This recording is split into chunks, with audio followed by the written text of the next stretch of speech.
TV ప్రేక్షకులకి నమస్కారం. ఈరోజు నేను రమగారు కలిసి హైదరాబాద్ నుంచి సుమారుగా 1 గంట ట్రావెల్ చేసి రంగారెడ్డి జిల్లా పెంజర్ల గ్రామంకి వచ్చామండి. ఇక్కడ ఒక విశిష్టత ఉంది. అదేంటంటే శ్రీదేవి భూదేవి సమేత స్వయంభూ శ్రీ అనంత పద్మనాభ స్వామి వారి దేవాలయానికి వచ్చాము. స్వయంభూ అనగానే పర్సనల్గా నాకు చాలా ఖచ్చితంగా దర్శించుకోవాలనిపిస్తుంది. ఇక రమగారి సంగతి అయితే చెప్పనక్కర్లేదు. అందులోనూ పద్మనాభ స్వామి అనేసరికి ప్రత్యేకంగా వెళ్ళి దర్శించుకోవాలి అనే ఒక ఆశతో ఇక్కడ దాకా వచ్చామండి. ఏం రమగారు? అవునమ్మా, దూరం నుంచి వస్తుంటే ఆసక్తికరంగా ఉంది. పైగా మీరు అనంత పద్మనాభ స్వామి అనగానే మనకి చాలా విశేషమైన వాడు కదా. మనం అనంత పద్మనాభుడు అనగానే మన కేరళ గుర్తొస్తుంది.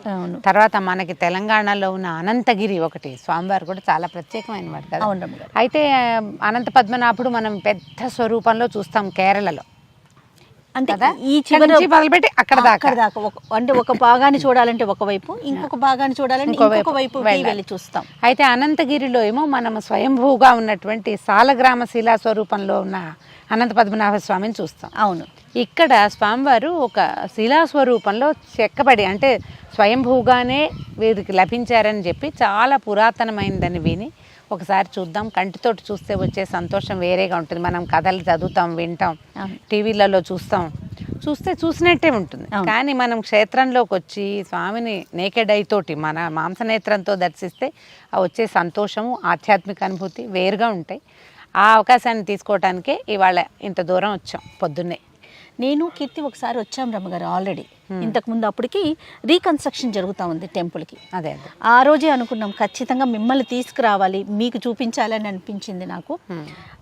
ఆ రోజు నాకు ఇక్కడ పూజారులు చెప్పింది ఏంటంటే రమ్మగారు, ఎవరైతే పెళ్ళి కాదో వాళ్ళు వచ్చి గనక ఇక్కడ స్వామివారిని చూసి వెళ్తే పెళ్ళి అవుతుంది, ఆ తర్వాత సంతానం కలుగుతుందంట. పెళ్ళయి పిల్లలు పుట్టినాక మళ్ళీ వారిని తీసుకొచ్చి స్వామివారికి దర్శనం చేయించుతారట. అది ఇక్కడ ఆలయం యొక్క విశిష్టత.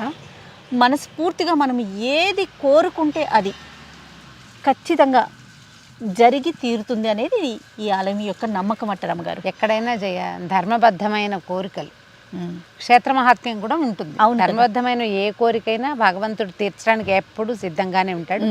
కొన్ని చోట్ల స్వామి యొక్క సాన్నిధ్యం స్వయంగా ఉంటుంది. అవును, అలాంటి ప్రదేశాలకు ఎప్పుడైనా వెళ్ళే అవకాశం వస్తే మాత్రం తప్పకుండా తీసుకోవాలి దాన్ని.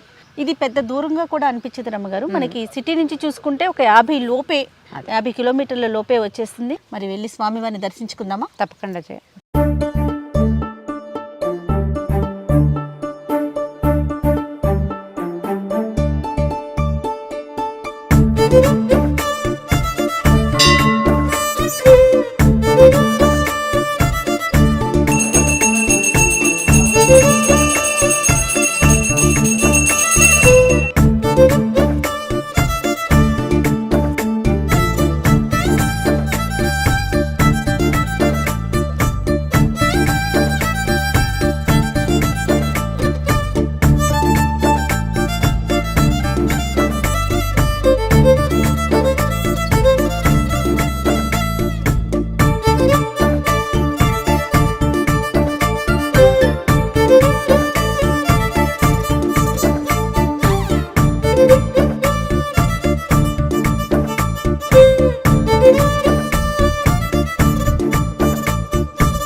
రమ్మగారు, స్వామివారిని దర్శించుకున్నాం. స్వయంభూని చూసినప్పుడు ఎట్లా అనిపించింది రమ్మగారు? చాలా క్యూట్గా ఉన్నాడు జయస్వామి కదండి, చాలా అందంగా ఉంది. కపోలాలు, గండస్థలాలు ఇట్లా పైకి ఉన్నట్టుండి మొహం, నవ్వు, కళ్ళు అవి ఒక చిన్న పిల్లవాడి ముఖంలాగా స్వరూపం పెద్దదిగా బాగుంది, విశేషంగా ఉంది. మనం ఇక్కడ ఒక దేవాలయం దర్శనం చేసుకున్నాం. మొదట పెద్ద స్వరూపంలో అనంత పద్మనాభుడు శేనుమూర్తిగా కనపడ్డారు కదా.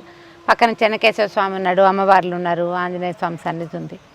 అయితే వీరికి పక్కన ఉన్న ఈ పురాతన స్వయంభూ ఆలయం అంటే ఆలయంగా మనకు కనిపించట్లే, ఒక మండపంలో ఉన్నారు కదండి. ఆ కట్టడం కూడా అంటే మనకి రెగ్యులర్గా ఆలయాల్ని చూస్తున్నట్టుగా ఆ కట్టడం కనిపించలేదు కదా. అంటే దీనికి పూర్వ చరిత్ర చెప్పుకోవాలి కదా జయ. మనం ఈ పెంజర్ల గ్రామంలో ఆవులు ఎక్కువగా ఉండేవాడు. వీళ్ళు అన్ని గ్రామంలో ఉన్న అన్ని కులాల వాళ్ళకి ఆవులు ఉండేవి. ఎవరు ఆవులు వాళ్ళు తోలుకునే కాలం కదా. అయితే ఆవులు తోలుకుని ఇలా అడవిలోకి, ఇదంతా అడవి ప్రాంతం అట, అడవిలోకి వెళ్తే వీళ్ళకి ఒక బాలుడు రూపంలో భగవంతుడు దర్శనం ఇచ్చాడు. ఒక పిల్లవాడు ఆకలిగా ఉంది, ఏదైనా ఇవ్వమంటే ఒక మామిడి వంశానికి చెందిన ఒక ఆయన మాత్రం పెద్ద మనిషి, ఒక పెద్దవారు పాలు తీసి ఆవు పాలు ఇచ్చారు ఆ పిల్లవాడికి. పిల్లాడికి. ఆ పాలు తాగి అక్కడే కాసేపు ఉన్న తర్వాత పడుకుంటానన్నట్టు ఆ బాలుడు రూపంలో ఉన్నాయన. పడుకుంటానంటే పిల్లవాడు పడుకుంటాడులే అని ఇక ఒక చెట్టు కింద పడుకోమన్నారు. వాళ్ళు వెళ్ళిపోయారు, ఆవులు తోలుకుంటూ వెళ్ళిపోయారు. సాయంకాలం వీళ్ళు తిరిగి వచ్చేసారు కల్లా ఆ బాలుడు ఏ ప్రదేశంలో పడుకున్నాడో అక్కడ ఒక విగ్రహం కనపడిందట వాళ్ళకి. కనపడింది ఏమిటి, 14 తలల శేషుడు పైనుంచి పట్టినట్టు శయనమూర్తిగా ఉన్న అనంత స్వరూపం. పాదాల దగ్గర శ్రీదేవి భూదేవి అమ్మవార్లు ఇద్దరు కూర్చున్నది. ఒక ఎంత ఉంది అది అంత. వాళ్ళకి అర్థం కాలే, ఒక వెలుగు కనపడుతోంది విగ్రహంలో నుంచి. ఈ బాలుడు రూపంలో ఉన్నాయని వాళ్ళకి ఇంకా బాలుడుగా కనపడలేదు, ప్రతిమ మాత్రం కనిపించింది. ఆ రోజు మరుసటి రోజున ఈ గ్రామస్తులు ఒకరికి స్వప్న దర్శనం ఇచ్చి, స్వామి నేను అనంత పద్మనాభుడిని, మీ గ్రామాన్ని రక్షించడానికి ఆకలి తీర్చినందుకు ఇక్కడ నిలబడిపోయాడు అనమాట. నువ్వు గమనించు, ఎక్కడ ఆవులుంటే అక్కడ భగవంతుడు ఉంటాడు కదా రమ్మగారు. ఖచ్చితంగా. మనం తిరుమల వెంకటేశ్వర స్వామి వారి చరిత్ర చెప్పుకుంటామా, ఆవు వచ్చి పాలు వదిలిపెట్టింది పుట్టలో. ఎన్ని దేవాలయాల చరిత్రలోనో మనం చూస్తాం, ఎక్కడ ఆవులు విశేషంగా పూజించబడతాయో లేదా సేవించబడతాయి. ఆవుని పూజ అంటే నువ్వు రోజు పసుపు రాసి బొట్టు పెడితేనే కాదు, దాని అనుదినమైన ఆహారానికి ఏ ఇబ్బంది లేకుండా చేసే చోట ఖచ్చితంగా భగవద్విలాసం ఉంటుంది. మన దేవాలయాలు ఎన్నో అట్లా కనపడతాయి. ఈ దేవాలయం కూడా అదే చరిత్రలో కనపడుతుంది. ఆ స్వరూపానికి వాళ్ళు ఏం చేశారు మరి, ఆ కాలం నాడు వాళ్ళకి చాతొచ్చింది, ఒక చిన్న కట్టడం లాగా కట్టుకుని స్వామిని సేవించుకునేవారు. కాలక్రమాన అది కొంత మరుగున పడింది.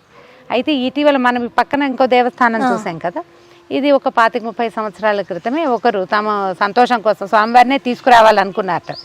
అక్కడ కనపడిన అనంత పద్మనాభ స్వరూపాన్ని కదిపినప్పుడు ఒక పెద్ద 5 తలల నాగు అడ్డం పడిందట. స్వరూపాన్ని కదపనివ్వలేదు. ఆయన ఇంకా అక్కడ ఉండటానికి ఇష్టపడ్డాడు. ప్రదేశంలో నుంచి యువతలకి రాలేదు. అందుకని పక్కన ఈ దేవాలయాన్ని కట్టించారు. ఇక్కడ చెన్నకేశ్వర స్వామిని, తర్వాత అనంత పద్మనాభ స్వామివారిని ప్రతిష్ఠ చేసుకుని వారే పూజించుకుంటూ ఉండేవారు. అయితే ఇటీవల దీన్ని డెవలప్ చేయడానికి పూనుకున్న అనిత గారు, తర్వాత ఇంకా ఇతరులు ఎంతమంది సహాయం చేశారు. దైవ కార్యం అనేసరికల్లా ఒక మనిషితోటి ఎప్పుడూ కాదు కదా, చాలామంది కూడి చేసి ఉండొచ్చు. స్వామివారిని ఏం చేశారంటే కళాపకర్షణ చేసి వారిని మళ్ళీ సరిగ్గా ఒక చిన్న పెద్ద మందిరంలోకి దర్శనానికి వీలుగా ఉండేలాగా ఏర్పరిచి పెట్టడం వల్ల మనం బాగా చూడగలుగుతాం. ఆవిడ చెప్పింది అయితే ఒక చిన్న గుహలాగా ఉంది, వంగి వెళ్ళాలి, చిన్న కట్టడం అని చెప్పారు. అయితే ఇంతకు ముందు కాలంలో ఈ ప్రాంతానికి వచ్చిన భక్తులు ఎవరైనా ఆ పాతకాలపు కట్టడాన్ని చూసుండొచ్చు. ఇప్పుడు చూడు చక్కగా తెరిపిగా మనం హాయిగా నడుచుకుంటూ వెళ్ళి కళ్ళారా లోపలున్న స్వరూపాన్ని దీపాల వెలుగులో మనం ప్రతిమని పూర్తిగా చూడగలుగుతాం. ఏదైనా మనకి కంటితో చూస్తే వచ్చే సంతోషము దూరం నుంచి చూస్తే ఉండదు కదా, దగ్గర నుంచి చూడడానికి వెసులుబాటుగా ఏర్పరిచి పెట్టారు. కాబట్టి ఈ పక్కన ప్రతిష్ఠ చేసిన దేవాలయము స్వామివారు స్వయంభూగా ఏ స్వరూపంతో వెలిసాడో అదే స్వరూపాన్ని మనం చక్కగా చూడగలుగుతున్నాం. మీరు ఎప్పుడు కూడా ఆవుని సేవించండి, భగవంతుడు కరుణిస్తాడు ఖచ్చితంగా. ఈ దేవాలయం మాత్రం మనకి ఖచ్చితంగా అదే విషయం చెప్తుంది. స్వామి ముందట ఆవిడ చెప్పిన మాట, కళాపకర్షణ చేశాక తొలుత కాలంలో అంటే ఈ దేవాలయం కట్టినప్పుడు ఆయన లేచి రాలా అక్కడి నుంచి, కానీ విశేషంగా చేయదలుచుకున్నాక చక్కగా పక్కన లేచి వచ్చేసి మొత్తం పూజ సరిగా పూర్తి చేయించి తర్వాత యజ్ఞాలు అవి చేయించుకుని మళ్ళీ ప్రజలకి అందుబాటులోకి రావడానికి సమయము చూసుకుంటాడమ్మా భగవంతుడు. ఆయన ఎప్పుడు ప్రకటించబడాలి అని అనుకుంటే ఆ రోజున ప్రకటిస్తాడు. దానికి కారణం ఎవరెవరు అవుతారో వాళ్ళ దశా విశేషాలు, ఏ జన్మలో చేసుకున్న పుణ్యాలు, వాళ్ళ అమ్మలు కన్నా ఆ తల్లుల తాలూకు కడుపు సెలవ, అంతే కదా, అవన్నీ వాటితోటి మనకి అట్లా అవకాశం లభిస్తుంది. కానీ అంటే సేవ చేసే భాగ్యాన్ని ఆయన కల్పిస్తాడు. మనకి ఆ అవకాశాన్ని భగవంతుడు ఇవ్వదలుచుకుంటాడు. ఆ ఇవ్వదలుచుకున్న అవకాశాన్ని సజావుగా సక్రమంగా చేయదలుచుకుని చేస్తే కనుక మరింత ముందుకు తీసుకెళ్తాం. మన సమాజం అంతా కూడా ఎట్లా ఉందంటే ఇప్పుడు ఆధ్యాత్మిక ధోరణిలోకి వెళ్తూనే మనం పాప పంకిలంలో పడిపోతున్నాం. అందులో నుంచి బయటికి రావాలంటే ఖచ్చితంగా మనకి దేవాలయాలు చాలా అవసరము. పురాతనమైన దేవాలయాలని ఎవరైతే ఉద్ధరించాలని అనుకుంటారో వాళ్ళకి అసలు ఎన్ని తరాలైనా వాళ్ళ అదృష్టవంతులుగానే ఉంటారు. అవునండి, ఆ పని చెయ్యాలి. ఎవరైనా పురాతన దేవాలయాలని బాగు చేసేందుకు మన వంతు మనం కూడా అన్ని చోట్లకి వచ్చి దర్శనం చేసుకుంటే అందరికి చేయాలనిపిస్తుంది కదా. కొంతకాలం క్రితం ఇక్కడ అసలు గుడి ఉందని కూడా ఎవరికీ తెలియదు. అవునట. ఇటీవల అందరం తెలుసుకున్నాము. పెద్ద దూరం కాదు, సిటీ నుంచి ఒక 30-40 కిలోమీటర్లు, 50 కిలోమీటర్ల లోపల అనుకోండి. ఒకసారి వస్తే మాత్రం మళ్ళీ వదలలేనట్టుగా ఉంది. స్వరూపం ఎంత విశేషంగా ఉన్నారో అసలు శయనమూర్తిని చూస్తేనే ఒక అలా కళ్ళు ఆనందం అలా వస్తుంది. అప్పచెప్పేసేయాలనిపిస్తా చాలా బాగుంది. స్వయంభూ స్వరూపం కూడా అయ్యవారు మహాముద్దుగా చాలా చక్కటి స్వరూపంలో ఉన్నారు. అవకాశం ఉన్న వాళ్ళు దర్శనం చేసుకోవాలి. తప్పకుండా ఈ ఆలయానికి వచ్చిన వాళ్ళకంట ఎవరు ఏది అనుకుంటే అది నిజమైన కోరిక అయితే ఖచ్చితంగా నెరవేరటం, మళ్ళీ వాళ్ళు తిరిగి రావటం. పెళ్ళిళ్ళు కావాలన్నా, లేకపోతే ఈ విదేశాలకు వెళ్ళాలన్నా, మంచి కాలేజెస్లో సీటు రావాలన్నా, పిల్లలు సంతానం కలగాలన్నా, ఇట్లా ఏ కోరిక కలిగితే ఆ కోరిక ఖచ్చితంగా నెరవేరుతుంది. నెరవేరిందని ఆవిడ ఎక్స్పీరియన్స్ చెప్తున్నప్పుడు నాకు జనాలు చూడు ఎంతమంది వస్తున్నారు. తర్వాత ఆలయ ఏర్పాట్లు కూడా చూడండి అమ్మగారు, ఎంత తీర్చిదిద్దినట్లుగా. అంటే ఇప్పుడు మనం ఎక్కడికైనా వెళ్తే పురాతన దేవాలయాలకు వెళ్తే ఏ వెసులుబాట్లు ఉండవు, డ్రైగా ఉంటుంది, వెళ్తాము, భోజనం దొరకదు. స్వామి కోసమే వెళ్ళి చూసి వచ్చేస్తాం. కాసేపు రాగలము, కదరా మనం మనుషులం కదా జయ. అవసరాలు రావా? అవసరాలు వస్తాయి, ఆహార అవసరాలు, శారీరకమైన అవసరాలు, ఏవో ఇబ్బందులు వస్తాయి కదా. వాటికి ఏ ప్రాబ్లము లేదు, చక్కగా పర్ఫెక్ట్ గా ఏర్పరిచి పెట్టారు. దూరం నుంచి వచ్చినా ఇబ్బంది లేదు. యాగశాలను ఒకటి ఏర్పాటు చేశారు, ధ్యాన మందిరం ఏర్పాటు చేయాలనుకుంటున్నారట.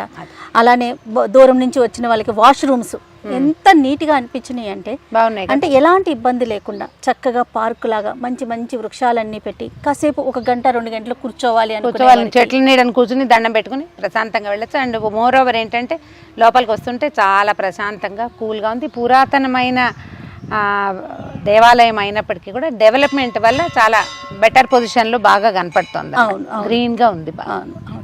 ఇది ఇదివరకు అడవి అని చెప్తా ఉన్నారు కదా రమ్మగారు, కానీ అది ఎక్కడ కూడా తీసిపోవట్లేదు అంటే అలాంటి వాతావరణాన్ని. దీన్ని ప్రత్యేకంగా దేవాలయాన్ని ఇంచుమించు పార్క్ లాగా చక్కగా చేశారు. ముందు ప్రధానమైనది ఏంటంటే మన చుట్టూతా గ్రీనరీ కంటే సాన్నిధ్యం, దైవ సన్నిధి బాగుండటం, ఆధ్యాత్మిక భావన. అంటే మనకు రావాలి, రాగానే అదొక ఫీల్ అనిపిస్తుంది. పద్మనాభ స్వామి అనగానే మనకి సహజంగానే ఒక అనంత శయన స్వరూపం పడుకున్నట్టుగా శయనమూర్తిగా శయనమూర్తిగానే ఉన్నారు కదా. మన స్వయంభూమూర్తి శయనమూర్తిగానే ఉన్నారు, ప్రతిష్ఠ చేయబడిన మూర్తి కూడా శయనమూర్తిగానే ఉన్నారు. ప్రతిష్ఠా స్వరూపం కూడా ఎంత బాగున్నారు, మహా చక్కగా ఉన్నారు, మంచి కళైన రూపం. అవును, చాలా బాగుంది.